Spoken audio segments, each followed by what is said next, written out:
미국의 한 연구진이 65 넘으신 어르신 1,030분을 7년 동안 지켜본 적이 있습니다. 무슨 병이 있는지를 살핀 게 아닙니다. 물어본 것은 딱 한 가지였습니다. 요즘 누군가에게 쓸모 있는 사람이라고 느끼십니까? 아니요. 라고 답하신 분들이 계셨습니다. 7년 뒤 그분들은 몸이 불편해진 경우가 3배 가까이 많았습니다. 마음이 몸을 끌고 간 겁니다. 그런데 말입니다. 2300년 전 한 사람은 정반대의 말을 남겼습니다. 나는 쓸모없는 나무가 되려고 평생 애를 썼다. 그래서 나는 아직 여기 서 있다. 두 이야기 다 사실입니다. 그리고 두 이야기 다 우리 이야기입니다. 한쪽은 쓸모없다고 느끼면 삶이 무너진다고 하고 다른 한쪽은 쓸모없어야 살아남는다고 합니다. 저는 이 두 문장 사이에서 꽤 오래 서성거렸습니다. 여러분은 어느 쪽에 마음이 기우십니까? 90이 넘도록 책만 붙들고 산 사람이 이런 걸로 몇 해를 보냈다고 하면 좀 우습게 들리실지도 모르겠습니다. 일을 놓으신 뒤에 아침에 눈을 떴는데 오늘 꼭 해야 할 일이 하나도 없던 날, 그런 아침을 한 번이라도 겪어보셨다면 오늘 이야기는 남의 집 이야기가 아닐 겁니다. 이 사람의 이름은 장자입니다. 장주라고도 불립니다. 지금으로부터 2300년쯤 전 송나라 몽이라는 작은 고을에서 태어난 사람입니다. 벼슬이라고는 쇳나무밭을 지키는 자리 하나가 기록에 남아있을 뿐입니다. 지금으로 치면 동사무소 말단 정도 되겠지요. 평생 가난했고 이름도 크게 알려지지 않았습니다. 적어도 살아있는 동안에는 그랬습니다. 그런데 그 사람이 살아있는 동안 딱 한 번 나라의 재상 자리가 그를 찾아왔습니다. 지금으로 치면 국무총리입니다. 그 시절의 재상이면 한 나라의 곳간과 군대가 손안에 들어옵니다. 누가 들어도 거절할 수 없는 자리입니다. 그는 낚싯대를 든 채로 그 자리를 거절했습니다. 정확히 말하면 거절했다기보다 질문을 하나 던졌습니다. 그 질문 한마디에 사신들은 아무 말도 못하고 돌아갔습니다. 그 질문이 무엇이었는지는 오늘 이야기의 맨 마지막에 말씀드리겠습니다. 그리고 그 질문을 여러분께 그대로 드릴 생각입니다. 미리 말씀드리자면 답하기 쉬운 질문은 아닙니다. 저는 90이 넘어서야 겨우 제 답을 정했습니다. 오늘 밤 우리는 이 사람의 한평생을 처음부터 끝까지 따라 걸어보려 합니다. 쌀을 꿀어 다니던 젊은 날부터 시작하겠습니다. 평생의 말벗을 먼저 보낸 날, 아내를 먼저 보낸 날, 그리고 자기 장래를 웃으며 이야기하던 마지막 날까지 함께 가보겠습니다. 이상하게도 이 사람의 이야기는 나무를 닮았습니다. 오늘 밤 우리는 나무 몇 그루를 만나게 될 겁니다. 잘려나간 나무, 잘리지 않은 나무, 그리고 옹이가 박힌 채로 100년을 버틴 나무, 그 나무들 사이를 천천히 걸어가 보겠습니다. 먼저 그가 어떤 시절을 살았는지부터 보셔야 합니다. 그래야 그 거절이 무슨 뜻인지 알게 되니까요. 그가 살던 때를 전국시대라고 부릅니다. 이름부터 서늘하지요. 나라들이 서로 싸우던 시대라는 뜻입니다. 큰 나라 7이 매일같이 서로를 삼키려 들었습니다. 어제까지 있던 나라가 오늘 지도에서 사라지는 일이 실제로 있었습니다. 한 번의 싸움에 수십만 명이 죽었습니다. 그가 세상을 뜨고 얼마 지나지 않아 사로잡힌 병사 40만 명을 산채로 묻은 일도 있었습니다. 그 시대의 공기가 어땠을지 잠깐 떠올려 보시겠습니까? 우리 부모님 세대가 겪은 전쟁을 떠올리시면 아마 그리 멀지 않을 겁니다. 그런 시대에 사람이 살아남는 길은 둘뿐이었습니다. 강한 나라에 붙거나 자기가 강해지거나, 그래서 그 시절에 생각하는 사람들이 쏟아져 나왔습니다. 공자의 육가, 묵자의 묵가, 한비자의 법과 손자의 병법, 다 그 시대의 자식들입니다. 그리고 그 사람들은 대부분 자기 생각을 들고 이 나라 저 나라를 돌아다녔습니다.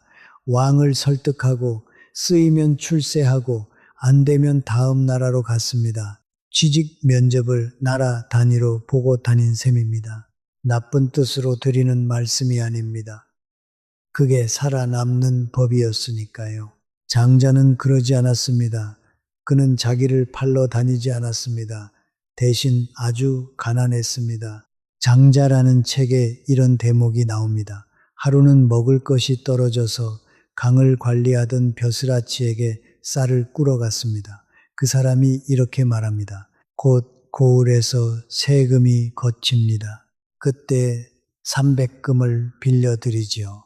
장자가 웃으면서 이야기 하나를 꺼냅니다. 오는 길에 부르는 소리가 나서 돌아보니 수레바퀴 자국에 고인 물 웅덩이에 붕어 한 마리가 갇혀 있더랍니다. 붕어가 말합니다. 물 한 바가지만 부어주시오. 그래야 삽니다. 장자가 대답합니다. 그러지.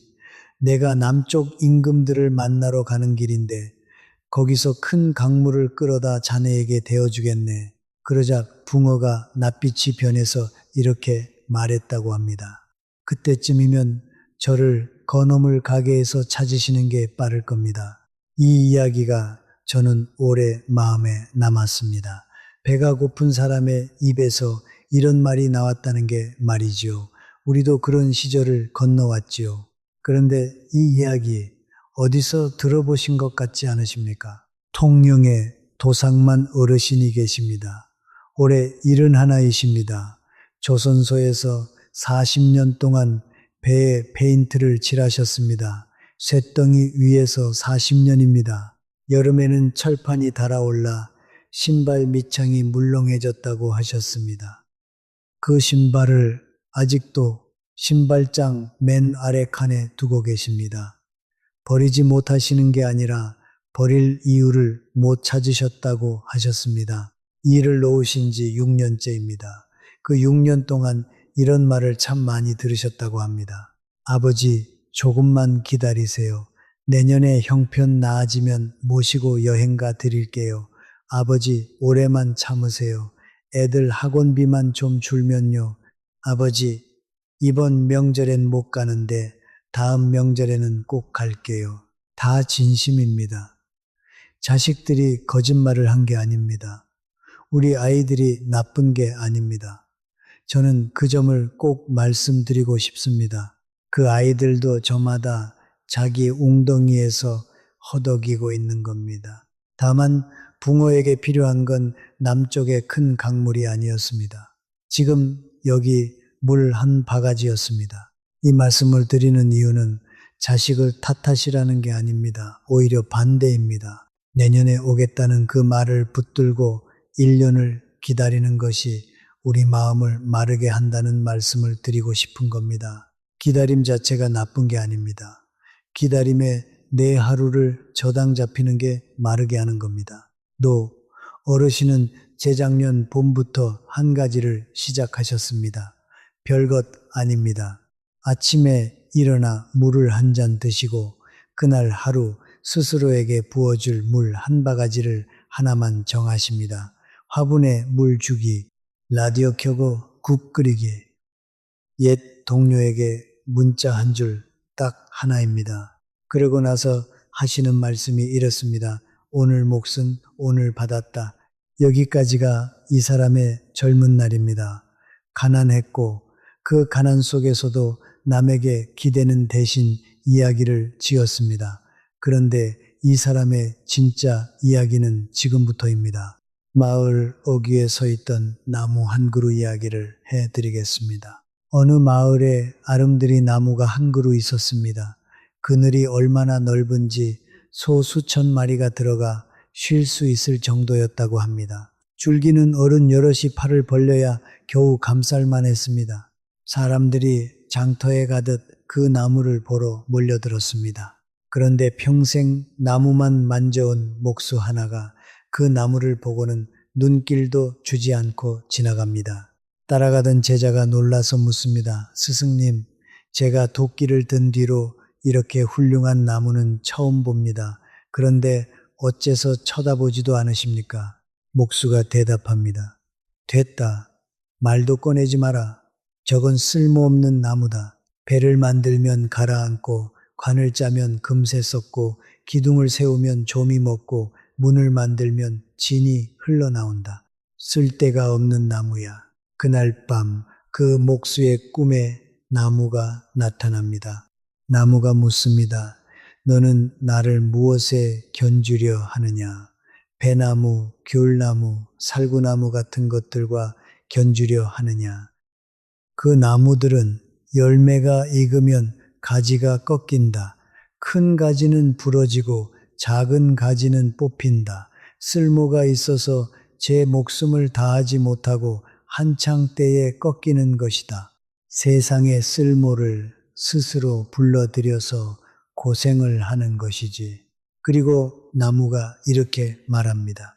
나는 쓸모 없어지려고 오랫동안 애를 썼다. 여러 번 베일 뻔했지만 이제야 겨우 쓸모 없음을 이루었고 그것이 나에게는 가장 큰 쓸모가 되었다. 쓸모 없음의 쓸모. 이것을 무용지용이라고 부릅니다. 어려운 말 같지만 뜻은 간단합니다. 세상이 매기는 값과 내 목숨의 값은 다른 저울에 올라간다는 말입니다. 솔직히 말씀드리면 저는 이 대목을 처음 읽었을 때 바로 고개가 끄덕여지지 않았습니다. 쓸모없는 게 좋다니 그게 무슨 소리입니까? 당장 먹고 살아야 하는데 말이지요. 그 뜻을 알아듣기까지 저는 40년이 걸렸습니다. 여기서 잠깐 아까 말씀드린 연구 이야기로 돌아가 보겠습니다. 어르신 1030분을 7년 동안 지켜본 그 연구 말입니다. 나는 이제 누구에게도 쓸모가 없다. 그렇게 느끼신 분들은 몸이 무너지는 속도가 눈에 띄게 빨랐습니다. 그러면 장자가 틀린 걸까요? 아닙니다. 여기에 우리가 평생 놓쳐온 것이 하나 있습니다. 그 연구가 물은 것은 세상이 나를 쓸모 있다고 인정해 주느냐가 아니었습니다. 내가 누군가에게 쓸모 있는 사람이라고 느끼느냐였습니다. 저울이 다릅니다. 하나는 남이 들고 있는 저울이고 하나는 내 손 안에 있는 저울입니다. 세상이 매기는 쓸모는 배를 만들 수 있느냐, 기둥이 될 수 있느냐, 돈이 되느냐를 묻습니다. 그 저울 위에서 우리는 예순이 넘으면 값이 내려갑니다. 일흔이 넘으면 더 내려갑니다. 그건 우리가 못나서가 아니라 그 저울이 원래 그렇게 만들어졌기 때문입니다. 그런데 내 손 안의 저울은 다른 걸 묻습니다. 오늘 누군가의 하루가 나 때문에 조금 덜 무거웠는가? 같은 말 같지만 하늘과 땅 차이입니다. 우리가 평생 헷갈려 온 자리가 바로 여기입니다. 순천에 명순덕 어르신이 계십니다. 올해 68이십니다. 시장 골목에서 35년 동안 김밥을 말았습니다. 새벽 4시 반이면 눈이 저절로 떠지신다고 합니다. 35년 동안 몸에 밴 시간이라 아직도 그 시간에 깨신답니다. 가게를 정리한 지 3년이 지났는데도요. 가게를 접고 첫 해에 이런 생각이 자꾸 드셨다고 합니다. 나는 이제 아무것도 아니구나. 김밥을 말 때는 하루에 100줄도 말았습니다. 손님이 줄을 섰습니다. 시장 사람들이 다 아는 얼굴이었습니다. 그런데 가게 문을 닫으니 하루아침에 아무도 부르지 않는 사람이 되었다는 겁니다. 시장에 나가도 이제는 그냥 지나가는 사람이더랍니다. 지금 이 대목에서 가슴 한쪽이 서늘해지신 분들이 계실 겁니다. 괜찮습니다. 저도 그랬으니까요. 명 어르신이 달라진 건 아주 사소한 일 하나 때문이었습니다. 2층에 혼자 사시는 아주머니 한 분이 어느 날 계단에서 이렇게 물으셨답니다. 형님, 그 김밥 어떻게 마는 거예요? 저 좀 알려주세요. 그래서 알려드렸습니다. 딱 한 번 알려드렸는데 그 아주머니가 김밥을 싸서 아들네에 가져갔다고 합니다. 그리고 계단에서 다시 만났을 때 이렇게 말씀하셨답니다. 우리 아들이 어릴 때 먹던 맛이라고 하더라고요. 그날 명어르신은 3년 만에 처음으로 새벽 4시 반에 깨서 웃으셨습니다. 여기서 중요한 걸 하나 짚고 넘어가겠습니다. 명어르신은 다시 가게를 열지 않으셨습니다. 돈을 번 것도 아닙니다. 세상의 저울 위에서는 아무 일도 일어나지 않았습니다. 달라진 건 내 손안의 저울 하나였습니다. 미국에서 나온 다른 연구 하나를 더 말씀드리겠습니다. 어르신 951분을 해마다 불러서 4년 남짓 살펴본 연구입니다. 내 삶의 방향이 있다고 느끼는 분들과 그렇지 않은 분들을 갈라보았습니다. 앞쪽에 계신 분들은 기억을 잃는 병에서 자유로울 가능성이 2배 넘게 높았습니다. 돈이나 학벌 이야기가 아닙니다. 우리 같이 나이 든 사람들에게 더 반가운 소식이지요. 아침에 눈을 떴을 때 오늘 내가 향할 때가 있느냐 그 하나였습니다. 그러니 장자의 나무와 이 연구는 싸우는 게 아닙니다. 같은 말을 앞뒤로 하고 있는 겁니다. 세상이 매긴 쓸모를 내려놓으십시오. 그건 어차피 남의 저울입니다. 대신 내 손안에 저울을 하나 만드십시오. 그 저울은 아주 작아도 됩니다. 오늘 밤 하실 수 있는 걸로 말씀드리겠습니다. 2가지가 핵심이고 덤으로 하나만 더 붙이겠습니다. 첫째, 오늘 하루 중에 나 때문에 조금 편해진 사람이 있었는지 한 사람만 떠올려 보십시오. 없으면 없는 대로 괜찮습니다. 떠올리는 것 자체가 저울을 손에 쥐는 일입니다. 둘째, 내가 40년 동안 몸으로 익힌 것 가운데 말로 옮길 수 있는 걸 딱 하나만 적어 보십시오. 김밥 마는 법도 좋고 못 박는 요령도 좋고 배추 고르는 눈도 좋습니다. 종이 한 귀퉁이면 됩니다. 그리고 덤 하나. 그걸 누가 물어보면 알려주겠다고 마음속으로만 정해 두십시오. 먼저 나서서 가르치실 필요는 없습니다.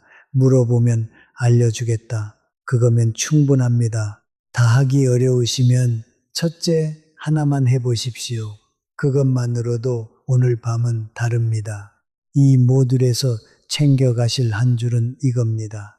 세상의 저울에서 내려오는 것과 내 저울을 잃는 것은 전혀 다른 일입니다. 그 나무 그늘 아래에서 이제 한 사람을 만나보시겠습니다. 장자의 평생에서 가장 이상한 사람입니다. 이름은 해시라고 합니다. 해시는 장자와 정반대편에 서 있던 사람입니다. 위나라의 재상이었습니다. 장자가 마다한 바로 그런 자리에 앉아 있던 사람입니다. 말솜씨가 대단했고 술에 5대 분량의 책을 싣고 다녔다고 합니다. 지금으로 치면 학벌 좋고 자리 좋고 말싸움에서 진 적이 없는 사람이지요. 이 2사람은 만나기만 하면 다퉜습니다. 그런데 그 다툼이 참 묘합니다. 싸우는 것 같은데 서로를 인정하고 있습니다. 가장 유명한 다툼은 다리 위에서 벌어졌습니다. 어느 날 2사람이 강 위에 놓인 다리를 건너고 있었습니다. 장자가 아래를 내려다보다가 말합니다. 피라미들이 나와서 유유히 노는구나. 저것이 물고기의 즐거움이다. 해시가 바로 받아칩니다. 자네는 물고기가 아닌데 물고기의 즐거움을 어떻게 아는가? 장자가 되받습니다. 자네는 내가 아닌데 내가 물고기의 즐거움을 모른다는 걸 어떻게 아는가? 해시가 다시 말합니다. 나는 자네가 아니니 자네를 모르는 게 맞네. 그렇다면 자네도 물고기가 아니니 물고기를 모르는 것 또한 분명하지 않은가? 내 말이 빈틈이 없네. 그러자 장자가 이렇게 끝을 냅니다. 처음으로 돌아가 보세. 자네가 어떻게 아느냐고 물었을 때 자네는 이미 내가 안다는 것을 알고 물은 것이 아닌가. 나는 이 다리 위에서 알았네. 겉으로 보면 말장난 같지요. 그런데 가만히 뜯어보면 2사람이 서로 다른 세상에 살고 있다는 걸 알 수 있습니다. 해시는 따지는 사람입니다. 증명할 수 없으면 모르는 것이고 증거가 없으면 없는 것입니다. 물고기 속에 들어가 본 적이 없으니 물고기의 마음을 알 수 없다. 빈틈없는 말입니다. 장자는 느끼는 사람입니다. 물고기가 유유히 헤엄치는 걸 보는 순간 그냥 아는 겁니다. 증명할 수는 없지만 아는 거지요. 바람이 시원한 걸 어떻게 증명하겠습니까? 그냥 시원한 겁니다. 그런데 이 대목에서 저는 문득 이런 생각이 들었습니다. 여러분도 같이 한번 생각해 봐 주십시오. 우리도 어느새 해시처럼 살고 있는 건 아닐까? 명절에 자식들이 모였다 갔습니다. 그 뒷정리를 하면서 이런 생각 해보신 적 없으십니까? 오늘 우리 며느리 표정이 좀 굳었던 것 같은데, 아까 그 말이 진심이었을까? 아들이 웃긴 웃었는데, 그게 진짜 웃음이었을까? 혹은 이런 것도 있습니다. 옆집 노부부가 손잡고 산책 가는 걸 보고 저 집은 진짜 저렇게 사이가 좋을까 하고 한 번쯤 생각해 보신 적 우리는 언제부턴가 남의 마음을 판정하는 데에 너무 많은 힘을 쓰고 있습니다. 그리고 그 버릇은 결국 자기 자신에게로 돌아옵니다. 나는 지금 행복한가? 이게 진짜 행복 맞나? 이 나이에 이 정도면 잘 사는 건가? 장자는 그냥 다리 위에서 물고기를 보고 즐거워했습니다. 거기에는 증명도 없고 비교도 없었습니다. 여쭙겠습니다. 최근에 아무 이유 없이 그냥 좋았던 순간이 언제였습니까? 떠올리는데 시간이 좀 걸리시지요. 저도 그렇습니다. 그게 오늘 우리가 잃어버린 것 가운데 하나입니다. 우리는 즐거움까지 검사받으며 살고 있는 겁니다. 강릉에 범태식 어르신이 계십니다. 올해 76이십니다. 젊어서는 수협에서 일하셨고 지금은 바둑판 하나를 끼고 사십니다. 낡은 나무 바둑판인데 가운데가 손때로 반질반질합니다. 그런데 이 어르신께는 40년 된 바둑 친구가 한 분 계셨습니다.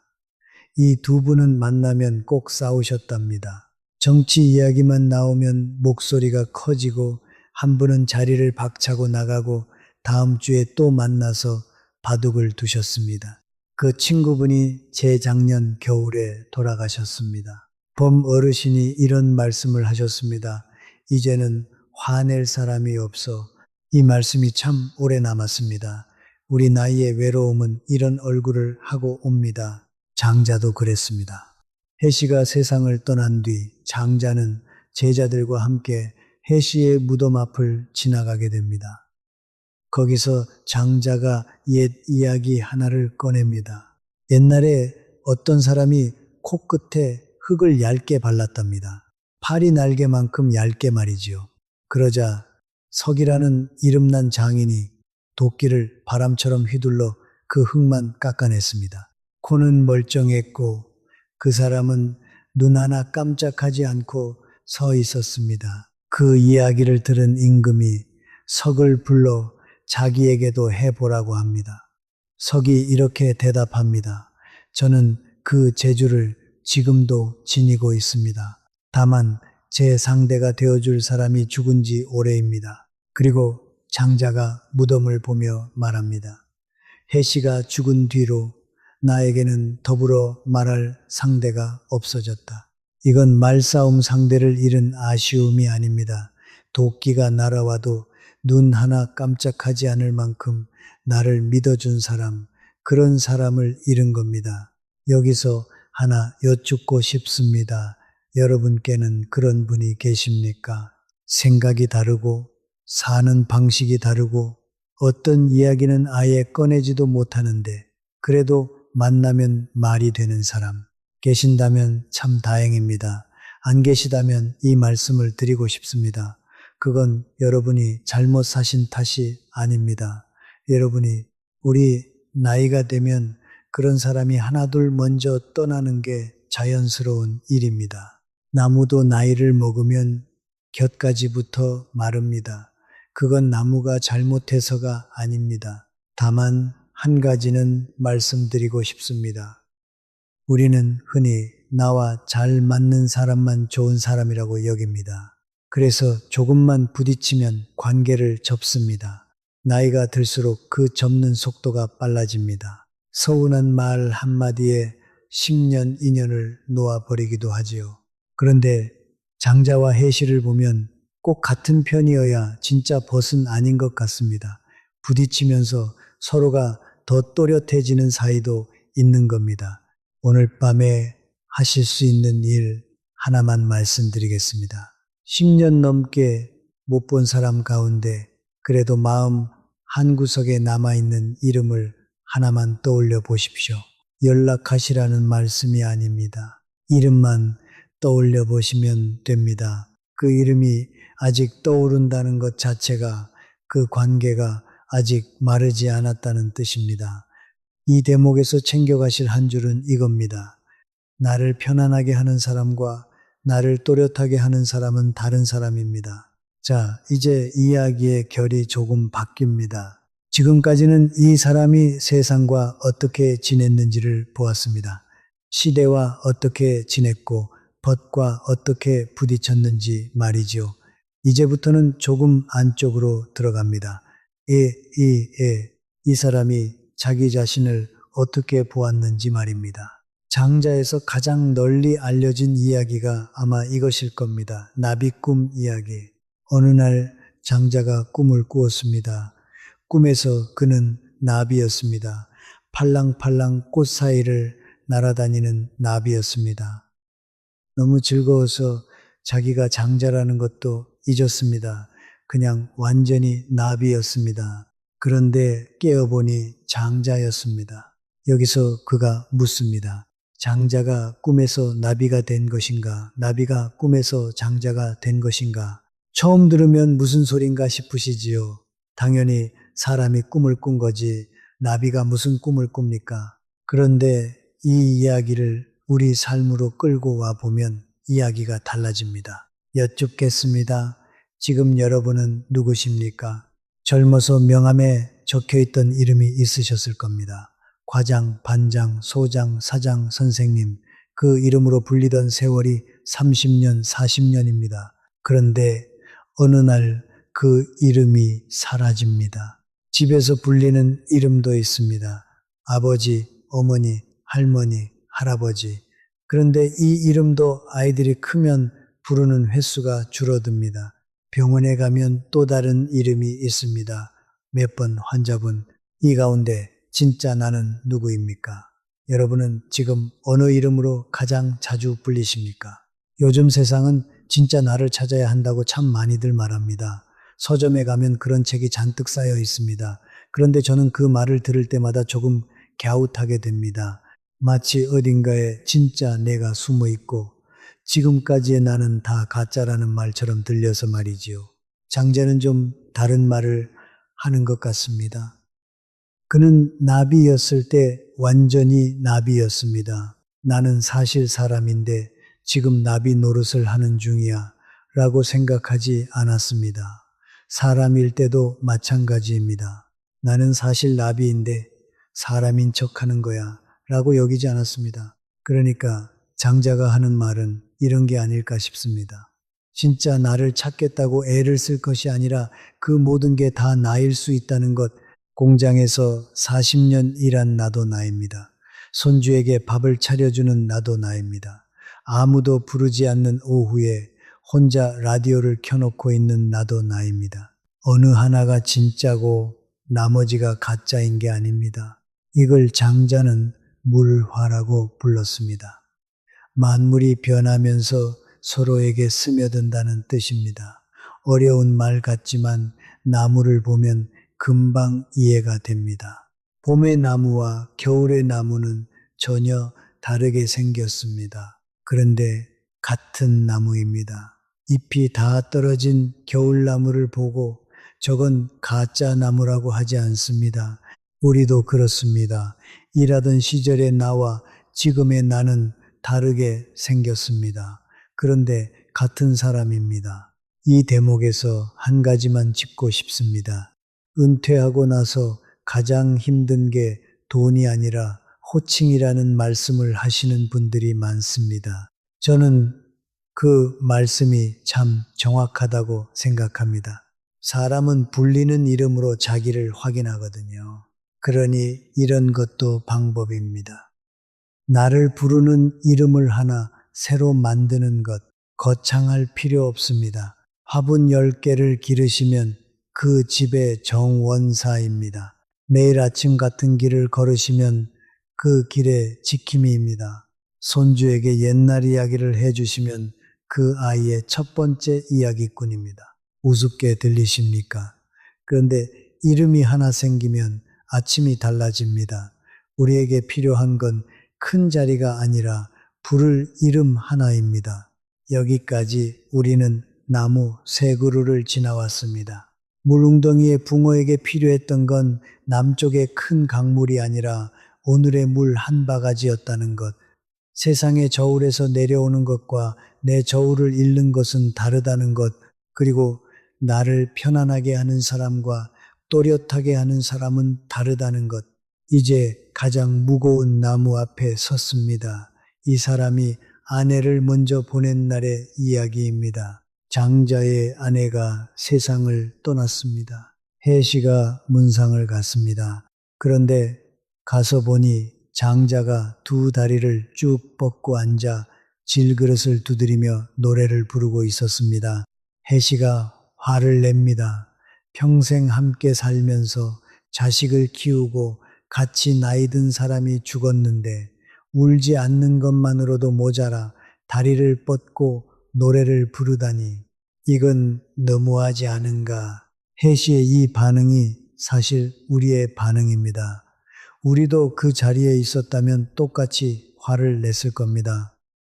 사람이 죽으면 울어야 하는 것 아닙니까? 그것도 평생을 같이 산 사람인데 노래라니요. 저는 이 대목을 처음 읽었을 때 책을 덮었습니다. 아무리 대단한 사람이라도 이건 인정머리가 없다고 생각했습니다. 그런데 장자의 대답을 읽고 나서 저는 그 책을 다시 폈습니다. 장자가 이렇게 말합니다. 아닐세, 나도 처음에는 슬펐네. 어찌 슬프지 않을 수 있겠는가. 이 한 줄이 이 이야기의 전부입니다. 장자도 울었던 겁니다. 처음부터 초연했던 게 아닙니다. 슬픔을 다 겪고 난 다음에 그 슬픔을 지나간 겁니다. 느끼지 않은 게 아니라 느끼고 나서 놓아준 겁니다. 그 다음 말이 이렇게 이어집니다. 가만히 그 처음을 더듬어 보았네. 처음에는 생명이 없었네. 생명만 없었던 게 아니라 형체도 없었고 형체만 없었던 게 아니라 기운조차 없었네. 흐릿한 가운데 뒤섞여 있다가 기운이 생기고 기운이 변해 형체가 되고 형체가 변해 생명이 되었네. 그리고 지금 또 변해서 죽음에 이른 것이네. 이것은 봄, 여름, 가을, 겨울이 돌아가는 것과 같은 일일세. 지금 아내는 천지라는 커다란 방에서 편히 잠들어 있는데 내가 따라가 엉엉 울어대는 것은 이치를 모르는 짓이라 여겨 그만두었네. 여기서 우리가 놓치기 쉬운 대목이 있습니다. 장자는 슬픔을 건너뛴 게 아닙니다. 순서를 지킨 겁니다. 먼저 충분히 슬퍼했고 그 다음에 생각했고 그 생각 끝에 노래를 불렀습니다. 그 노래는 기뻐서 부른 노래가 아니었을 겁니다. 보내주는 노래, 놓아주는 노래, 편히 쉬라는 노래였겠지요. 그런데 우리 사회는 슬픔을 참 이상하게 다룹니다. 여러분도 겪어보셨을 겁니다. 장례식장에서는 얼마나 우는지를 봅니다. 많이 울면 효자고 덜 울면 무정한 사람이 됩니다. 그런데 장례가 끝나고 사흘 뒤에는 아무 일 없었다는 듯이 지내기를 바랍니다. 슬퍼할 때는 확실히 슬퍼하라고 하고 그 다음에는 빨리 털어내라고 합니다. 그래서 우리는 슬픔을 이상한 방식으로 처리하게 됩니다. 남 앞에서만 울고 혼자서는 삼키고 나중에는 아예 안 느끼는 척합니다. 슬픔의 크기도 남이 정해주고 슬픔의 기간도 남이 정해줍니다. 여기서 오래된 연구 하나를 말씀드리겠습니다. 미국에서 배우자를 먼저 보내신 분들 205분을 사별 전부터 사별 후 1년 반까지 이어서 살펴본 연구가 있습니다. 대부분 일은 언저리 되신 분들이었습니다. 사별 전부터 이미 지켜보고 있었다는 게 이 연구의 특별한 점입니다. 그 결과가 뜻밖이었습니다. 가장 많은 분들이 걸어간 길은 무너졌다가 회복하는 길이 아니었습니다. 깊이 슬퍼하면서도 삶의 기둥은 무너지지 않은 길이었습니다. 10분 가운데 4분 반이 그랬습니다. 반대로 1년 반이 지나도록 슬픔에서 나오지 못하신 분들은 10분 가운데 1분 반이었습니다. 이 숫자를 왜 말씀드리느냐 하면 이 두 가지 오해를 다 풀어드리고 싶어서입니다. 첫째 오해, 많이 울지 않으면 정이 없는 것이다. 아닙니다. 겉으로 무너지지 않고도 깊이 슬퍼하는 분들이 가장 많습니다. 그게 이상한 게 아니라 가장 흔한 겁니다. 둘째 오해, 시간이 지나면 저절로 다 괜찮아진다. 이것도 아닙니다.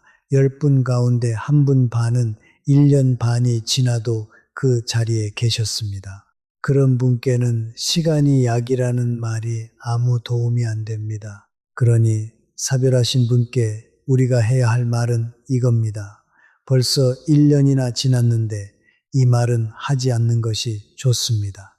대신 이렇게 물어보시면 됩니다. 요즘 그분 이야기하실 때는 있으세요?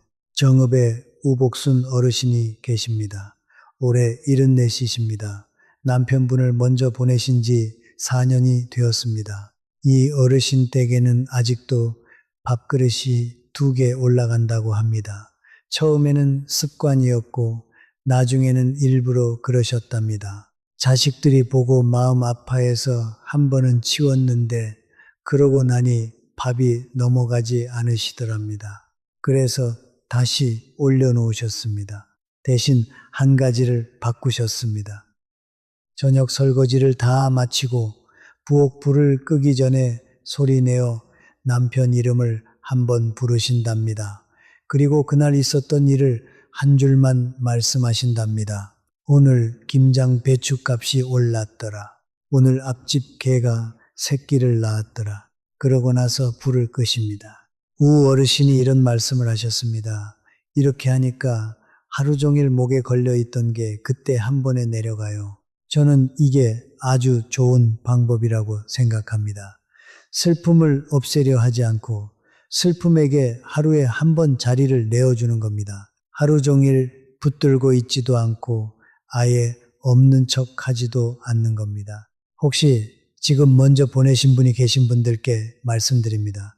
오늘 밤 설거지를 마치고 부엌 불을 끄기 전에 그분 이름을 한 번만 소리내어 불러보십시오. 그리고 오늘 있었던 일을 한 줄만 말씀해 보십시오. 사흘만 해 보십시오. 마음이 바뀌지는 않아도 그 한 줄이 목에서 내려가는 걸 느끼실 겁니다. 혹시 눈물이 나면 그냥 우십시오.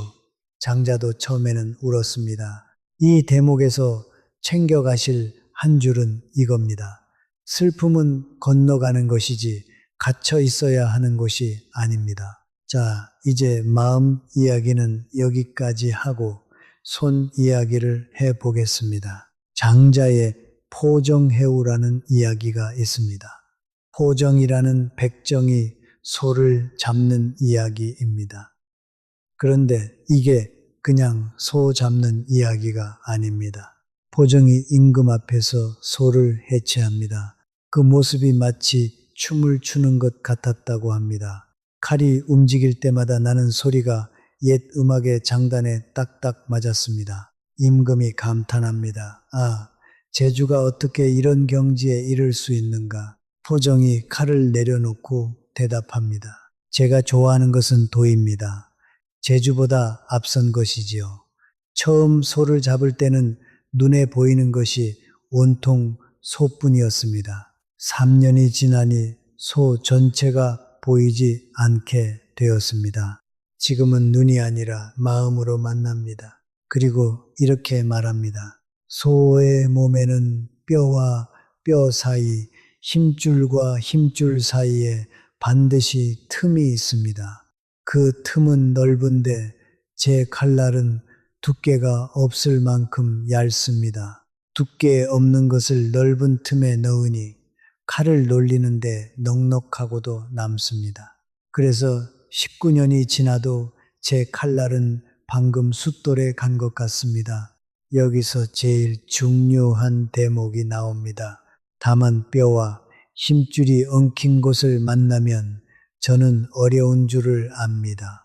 그래서 조심하여 눈을 모으고 동작을 늦춥니다. 칼을 아주 미세하게 움직이면 살이 뼈에서 떨어져 나가 흙덩이가 땅에 쏟아지듯 합니다. 그러면 칼을 들고 일어서서 사방을 둘러보다가 만족한 마음으로 칼을 닦아 넣습니다. 그 말을 듣고 임금이 이렇게 말합니다. 좋구나. 나는 오늘 삶을 기르는 법을 배웠다. 소 잡는 이야기가 왜 삶을 기르는 법이 되었을까요? 뼈를 억지로 자르면 칼이 부러집니다. 힘으로 밀어붙이면 연장이 망가집니다. 그런데 틈을 따라가면 칼도 안 상하고 소도 깨끗하게 해체됩니다. 우리 삶도 그렇지 않습니까? 우리 몸에도 결이 있고 우리 관계에도 결이 있습니다. 그런데 우리 세대는 반대로 배웠습니다. 안 되면 되게 하라. 이 악물고 버텨라. 남들도 다 그렇게 산다. 그렇게 뼈를 향해 칼을 내리치며 살았습니다. 그리고 그 덕분에 이만큼 살아남았습니다. 그건 사실입니다. 저는 그 시절의 우리를 조금도 부끄럽게 여기지 않습니다. 다만 지금은 사정이 다릅니다. 예순이 넘고 일흔이 넘으면 칼이 예전 같지 않습니다. 무릎이 그렇고 허리가 그렇습니다. 마음도 그렇습니다. 예전에는 하루 자고 나면 풀리던 서운함이 이제는 사흘을 갑니다. 그러니 이제는 힘이 아니라 결을 읽으실 때입니다. 우리 세대가 가장 서툰 것이 바로 이겁니다. 몇 가지만 예를 들어보겠습니다. 명절에 자식들이 오면 꼭 부딪히는 대목이 있으시지요. 그 자리가 뼈입니다. 뼈인 줄 알면서도 매년 그 자리에 칼을 내리치니 매년 칼이 상하는 겁니다. 포정이라면 어떻게 했을까요? 그 자리에서는 눈을 모으고 동작을 늦췄을 겁니다. 몸도 마찬가지입니다. 젊어서처럼 하루에 다 끝내려 하시면 사흘을 앓습니다. 김장을 이틀에 나누어 하시는 게 지는 게 아닙니다. 그게 칼을 아끼는 겁니다. 이건 게으르게 사시라는 말씀이 아닙니다. 보정은 19년 동안 하루도 빠짐없이 소를 잡았습니다. 게으른 사람이 아닙니다. 다만 힘으로 하지 않고 결을 따라 했을 뿐입니다. 열심히 사는 것과 무리하게 사는 것은 다릅니다. 오늘 밤부터 해보실 수 있는 걸로 말씀드리겠습니다. 순서대로 세 걸음입니다. 먼저 요즘 내 하루에서 매번 걸리는 자리를 딱 하나만 찾아보십시오. 매번 같은 사람과 부딪히는 대목일 수도 있고 매번 몸이 상하는 일일 수도 있습니다. 그 다음 그 자리에 이름을 붙여 두십시오.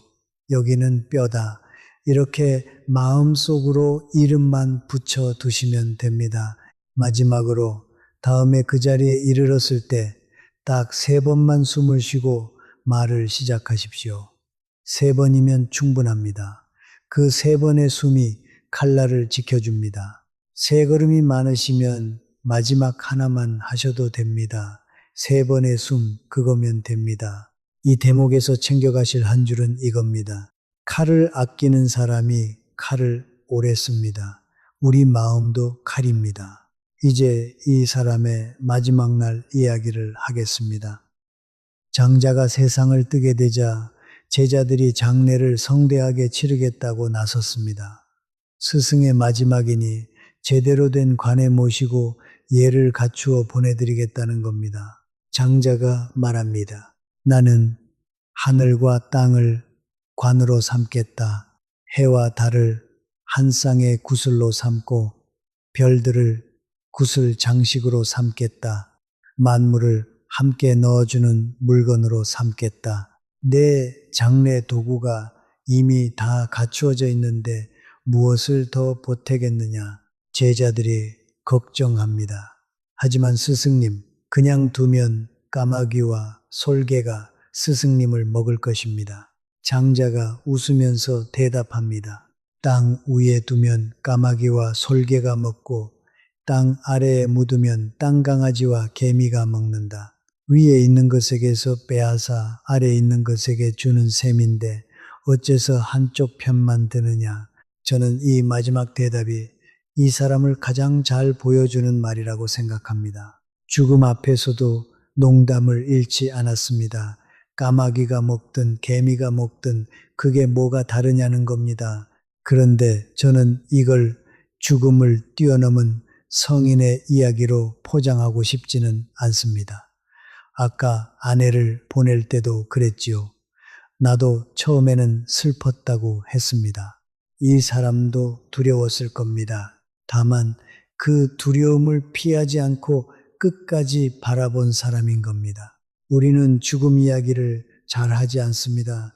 불길하다고 하고 나중에 하자고 합니다. 자식들 앞에서 그런 말을 꺼내면 아이들이 질색을 합니다. 아버지, 그런 말씀 왜 하세요? 이렇게 말이지요. 그런데 이상한 일이 있습니다. 죽음을 이야기하는 사람이 삶을 더 또렷하게 본다는 겁니다. 숫자를 하나 말씀드리겠습니다. 통계청 자료를 보면 65이 되신 분의 남은 시간이 평균 21해반입니다. 21해반. 이게 얼마나 되는 시간인지 감이 잘 안 오시지요. 이렇게 바꿔보겠습니다. 갓난아기가 태어나서 대학을 졸업하고 첫 월급을 받을 때까지의 시간입니다. 우리가 자식 하나를 다 키운 그 시간이 지금 우리 앞에 다시 한번 놓여 있는 겁니다. 짧지 않습니다. 우리에게 남은 시간은 우리가 생각하는 것보다 깁니다. 그런데 이 시간을 무엇으로 채우느냐에 대해서 아주 큰 연구가 하나 있습니다. 미국에서 성인 6,000명 넘는 분들을 14년 동안 지켜본 연구입니다. 그 사이에 569분이 세상을 떠나셨습니다.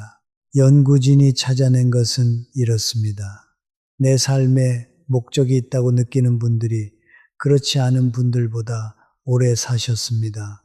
이 결과는 나이와 상관없이 똑같았습니다.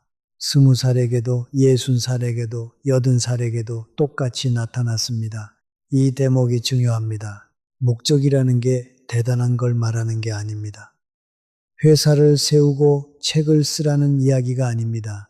내일 아침에 내가 향할 때가 있느냐 그 하나입니다. 화분이어도 되고 손주여도 되고 아침 산책길에 그 벤치여도 됩니다. 이건 여든에도 늦지 않다는 뜻이기도 합니다.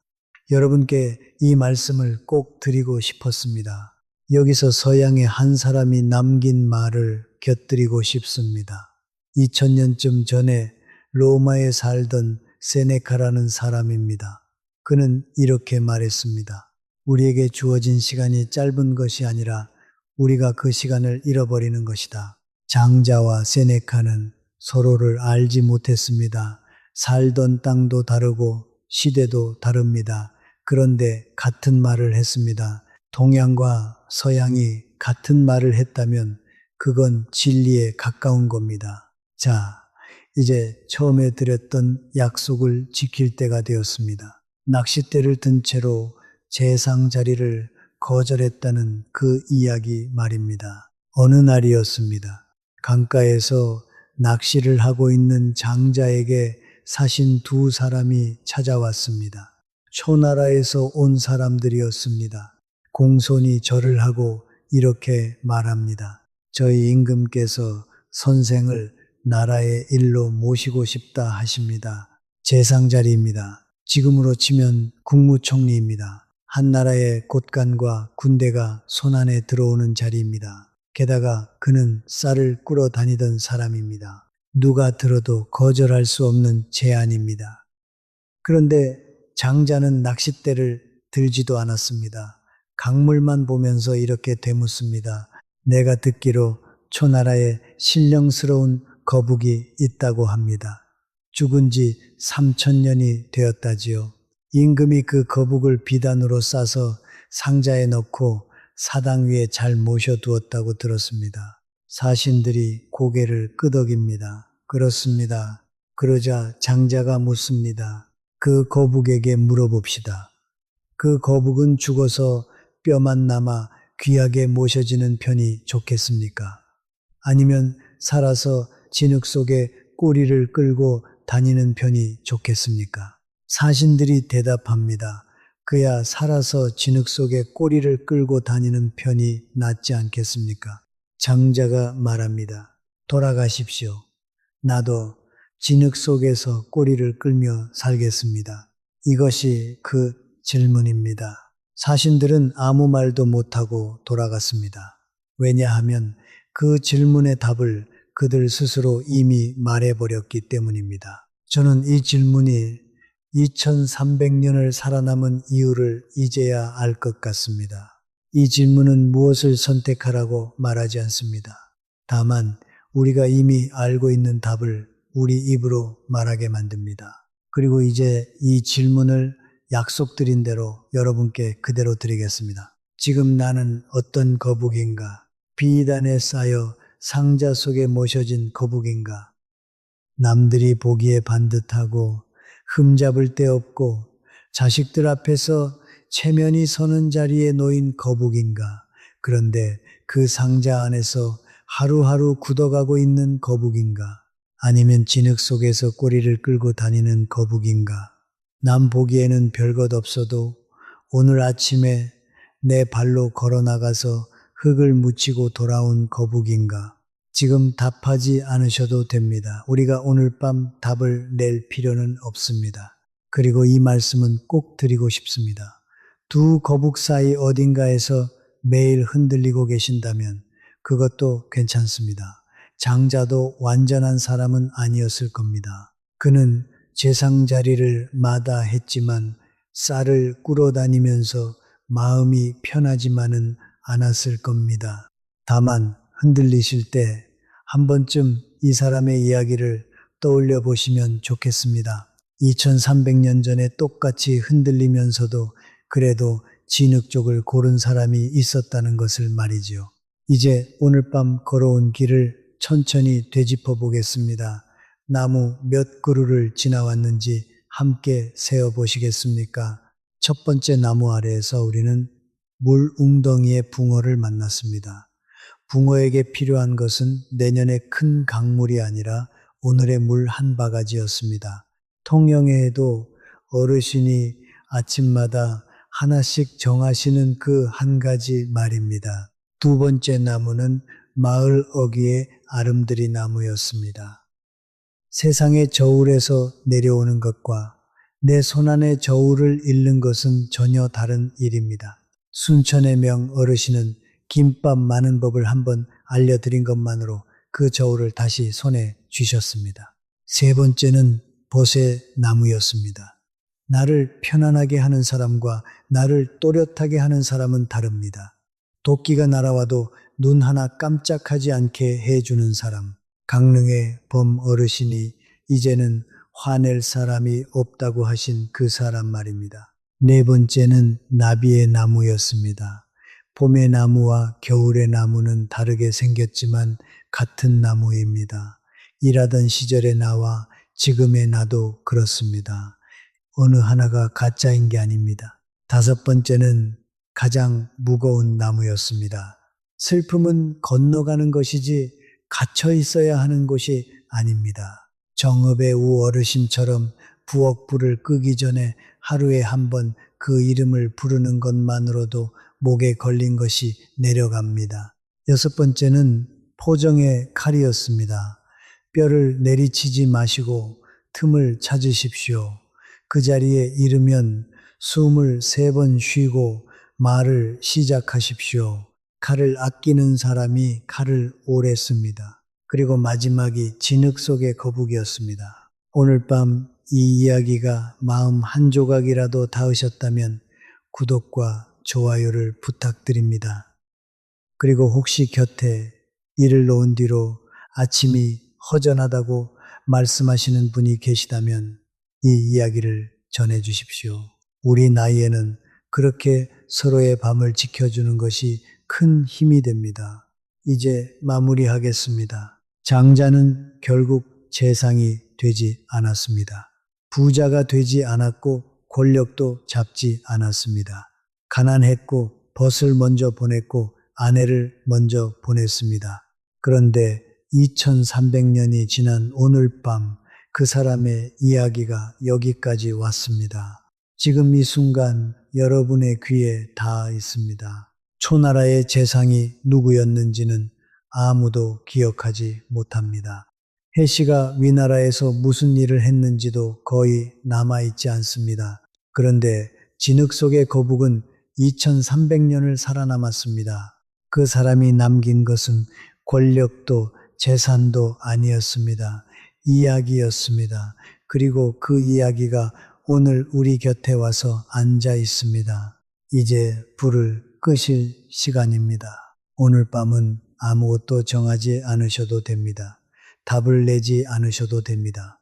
그저 이불 속에서 한 번만 떠올려 보십시오. 강가에 앉아 낚싯대를 든 채로 세상에서 가장 높은 자리를 웃으며 돌려보낸 사람이 있었다는 것을, 창밖에 바람이 지나가거든 그 바람이 어느 나무 곁을 스치고 왔을지 한번 생각해 보십시오.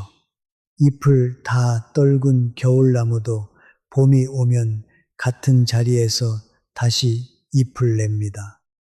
부디 오늘 밤은 진흙 냄새처럼 편안한 잠자리가 되시기를 저도 여기서 함께 빌겠습니다.